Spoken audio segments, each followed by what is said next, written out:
Welcome to an Adhocracy Fedora Friday today. Why you should crowdsource design. Why you should never crowdsource design. A debate about both. We'll be right back.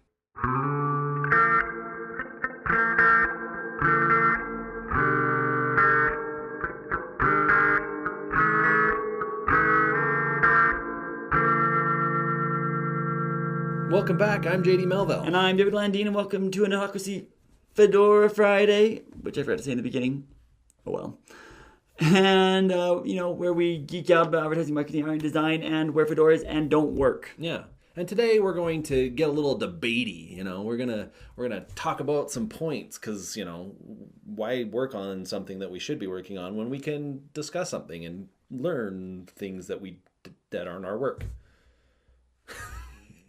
And someday we'll actually diagram that sentence for you. But that's not today. Today we're getting Warren debatey. That was amazing. I know that's the word you're looking for. So we're talking about crowdsourcing today, the tool where you think you're going to get great designs, but in the end you just get introduced to the internet. Hello, internet. Welcome. And then they give you this really weird handshake that you weren't expecting. Yeah, and by the way, the internet is a very strange place. It is, yeah. Today we're talking about why you should and shouldn't crowdsource. If you don't know what crowdsourcing is, it's when you put out a challenge to the internet and designers and people submit their designs, and then the winner gets paid, or the top few winners. There's different ways of doing it. For a brand, it can be a great way of getting a lot of different designs before you have to hand out any money. Yeah, and if you're familiar with our show, you probably know that we're not huge fans of it. It occasionally works. It really does. I mean, sometimes there are some great things, but we're going to talk over 5 different factors to consider before you turn to crowdsourcing. The format of the episode will be a debate, and we'll kind of take a minute. 2-ish, 1-ish, a minute to discuss each one. Yep. So I'm going to take the pro crowdsourcing, and JD, as usual, will take the anti-crowdsourcing.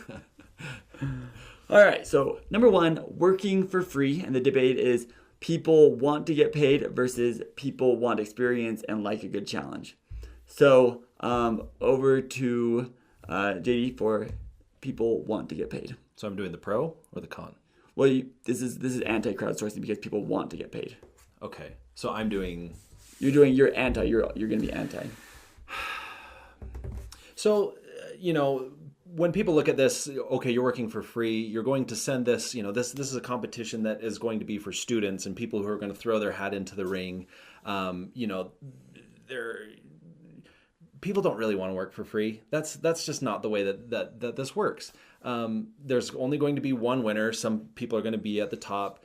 It can hurt your brand. And here's the thing. You get a bunch of logos. You narrow it down. Now, what happens when you get to the end and you have a logo that's unusable, one that you can't use for one reason or another? You have wasted your timeline. Instead of really going in depth and figuring out what your brand's about and investing in that and investing what a real designer will do for money, you are here now on a tight schedule where you have a logo you can't use. Okay, all right. So when you were a student, you didn't get mad because you did a project for a class and didn't get paid for that. It was like a fictional project for a company, and you went in knowing that you wouldn't get paid. But you were getting experience. You're honing your skills. You were taking on new challenges that was fun. You were learning from everything that you did. And remember that when people enter a crowdsourcing contest, they know that they might not get paid. They're entering knowing full well that in the end no money may come out of this. And so, but you know what? They're getting experience. They're getting challenged. They're learning, and that can be payment enough. What do you think? All right. Number 2 is open. The contest is open for all. So anyone can enter. Anyone can enter versus anyone can enter. So I'll start this one. Ahead. So opening a contest for all gives you a pool of creativity that can benefit your company. You will get great ideas from all walks of life. It will give you a lot of things to choose from, and you can actually get a lot of brand awareness if you include social media aspects. So post your contest or post your designs on Facebook or Twitter, you can actually get a lot of brand awareness if people are invested in this project. And so it can actually really help, and you're gonna get a lot of diversity in your designs. Okay. Well, on the other side, contests usually draw a certain type of people. There are either people who are beginners or people who also just do these kind of contests. You're not necessarily pulling from the larger group of people. There's not a lot of professional designers that are going, hey, look, a fun contest. I'm going to enter into that. You don't know what the ideas that you're going to be receiving. Are these people who are going to get paid in exposure, who are going to be paid a small stipend, are they really putting their full effort into this thing, or are they just throwing out a design because it'll give them the chance to possibly win $35? The other thing is this can go really wrong. It can become viral news. We talked about this with Dan Brown in his book contest. The internet is a cruel and odd place, and jokes can be played, and anyone that jumps into this may take your brand in a way that it's not actually going to fit your strategy. But you're not thinking of that. You're thinking, oh, I'm getting a logo. So open to anyone means that you are welcoming a whole host of people, and maybe not the broad spectrum that you feel that you may be welcoming. All right. Third point is the competition factor. So this is competition fuels creativity versus competition sucks. So why don't you start this one? Okay. So in the competition of it, are you really going to gamble with your brand on a competition? Will it really push the bounds? Again, going back to my last point, are people really putting their full effort? Yeah, they might learn about you. Yeah, they might invest some amount of time, but unless the competition is really, really worth it, how much are they really putting into this? A competition has a winner and a loser. Every single one of those losers now are connected to that brand in a way that maybe they're not going to like. So you may be alienating some amount of customers.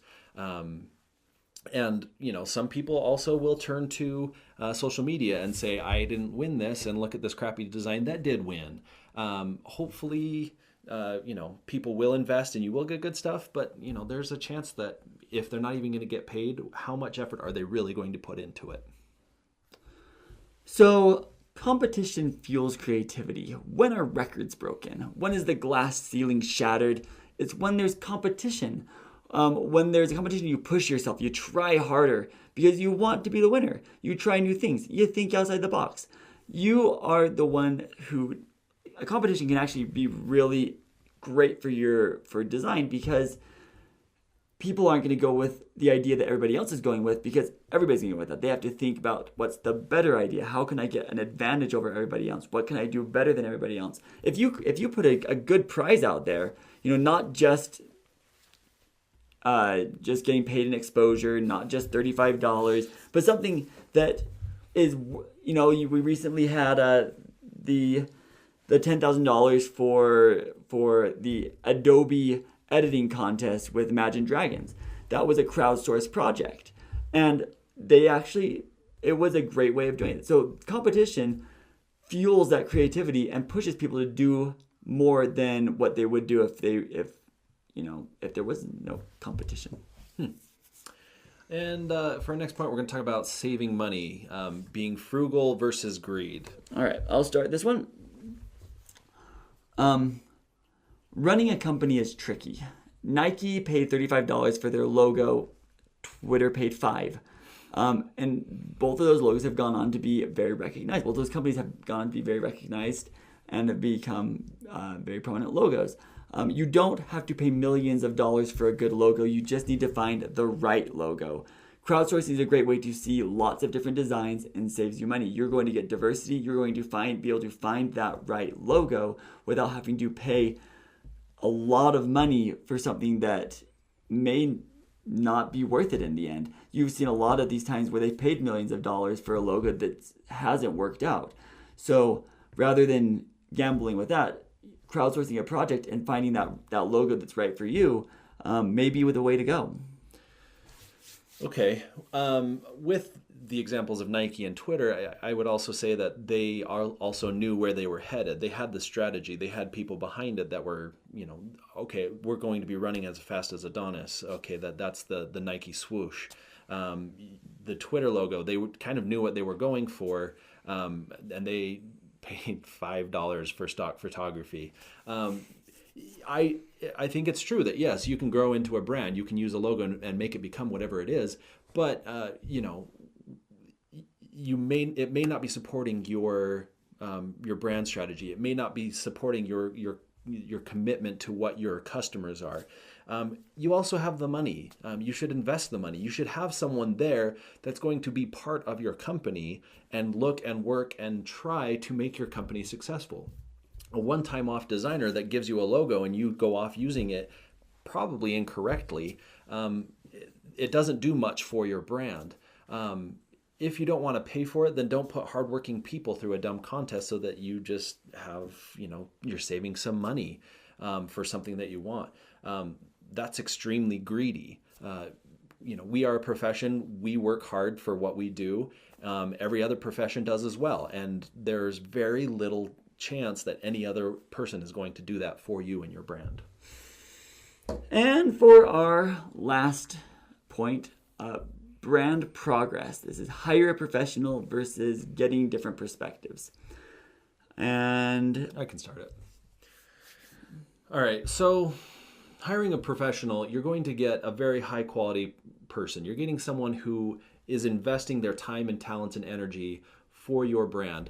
They're going to really look and make sure that they're on cue, that they are there to make sure that the logo fits what's supposed to happen. A lot of these people, a lot of great logos out there were designed by professional people. They are done by professionals who have big names and charge big money because they know what they're talking about. They know what they're doing.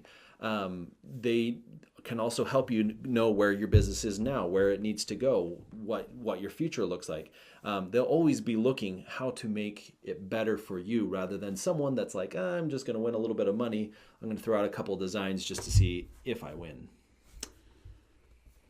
Crowdsourcing a design will give you a lot of different perspectives about your company. Rather than having one person try to figure out what everybody thinks or what everybody should think, let everybody help you know what they think. The logos and designs that you will get will be diverse, they'll be different, they'll be creative and interesting.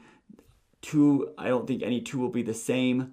Not only will you get insight to your brand from a lot of different people, but in the end, you will pick that logo.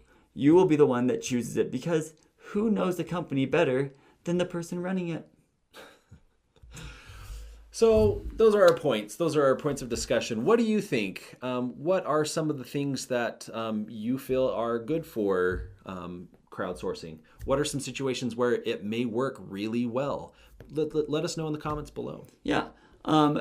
If you like this episode and you want to see more, you can click the subscribe button and they'll let you know when we have a new episode out, which is every Monday, Wednesday, and Friday. Yeah, and thank you so much for liking, sharing, commenting, and subscribing to our videos.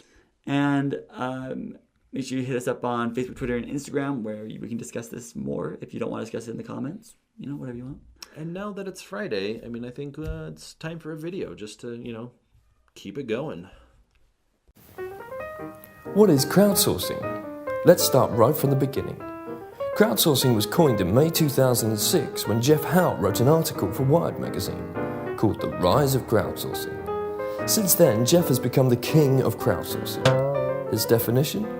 Crowdsourcing is the act of taking a job traditionally performed by a designated employee and outsourcing it to an undefined, generally large group of people in the form of an open call.